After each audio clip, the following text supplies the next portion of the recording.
You know, back in the medieval world, there were some jobs that were just so dirty, so dangerous, and so looked down upon, they could literally only be done in the dark. But here's the thing, without the people who did them, society as they knew it would have completely fallen apart. So in this explainer, we're gonna pull back the curtain on these unseen hands of history. That line? Wow. It just perfectly sets the scene, doesn't it? We are talking about a time when, as soon as the sun went down, a whole different kind of workforce clocked in, ready to face horrors that, honestly, we can barely even imagine today. And right here, this is the central paradox, the huge contradiction we're going to be diving into. On one hand, these workers were absolutely essential. I mean, without them, there's no public health, no commerce, no order. But on the other hand, they were completely shunned, pushed to the margins, for being associated with the very things they fought against: filth, sickness, and death. All right, so let's meet them. We're going to explore the lives of 3 of these crucial figures who kept the gears of society turning, all while being forced to live on its absolute fringes. Now, to really get this, you have to try and imagine a medieval city, and forget the romanticized versions you've seen in movies. Picture this. The air is thick with smoke, with animal waste, with the smell of thousands of people crammed into these tiny, tight quarters. And with no modern sewage, no sanitation systems, every bit of human refuse just piled up. This created an urgent and, frankly, a disgusting problem that someone had to solve. And the person who solved that problem? Well, that was our first unseen hero, the gong farmer, a true unsung guardian against the filth. The name gong farmer might sound a little quaint, maybe even charming, right? But trust me, their job was anything but. A gong farmer was tasked with the lovely job of emptying all the cesspits and privies of the towns and castles.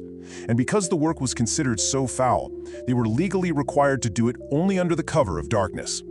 And make no mistake, this job wasn't just unpleasant, it was downright deadly. We're talking about working knee-deep in human waste, breathing in fumes that could literally suffocate them on the spot. If a heavy rain came, a cesspit could overflow, and one wrong step meant drowning. And they faced all of this for pay that was barely enough to keep their families from starving.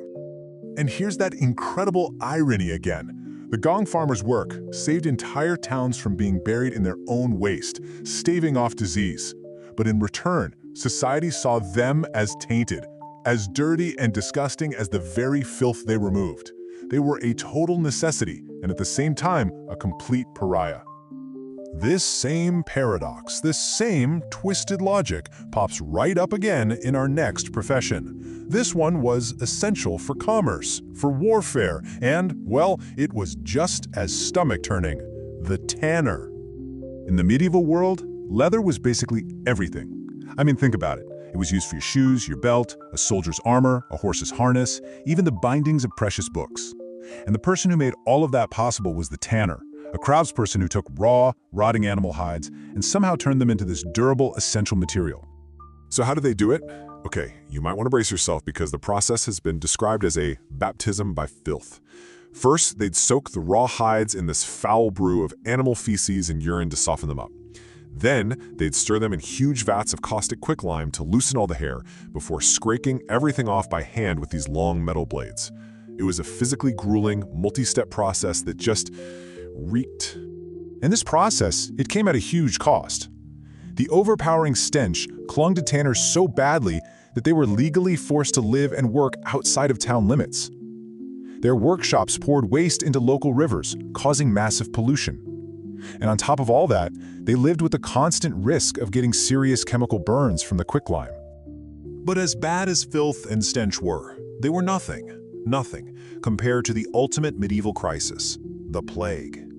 And out of that terror came our final and maybe most iconic figure, a symbol of both hope and doom, the plague doctor. Yeah, when you think of the Black Death, this is the image that pops into your head, right? That haunting, bird-like mask, but it wasn't just for show. It wasn't just to be terrifying. It was designed for a very specific, though as we'll see, a very flawed purpose. So what was the deal with that mask? The answer lies in something they called the miasma theory. See, the main medical belief at the time was that diseases, especially the plague, were spread by bad air, this foul, noxious vapor called a miasma. So that long beak on the mask, it was stuffed full of aromatic herbs and spices, things like mint, cloves, camphor, in a desperate attempt to purify that bad air before the doctor breathed it in.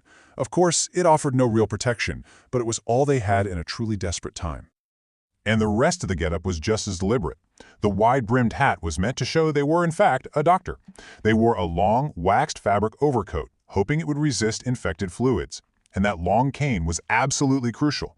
It let them examine patients and even move bodies without ever having to make direct physical contact. So the big question is, were they actually effective?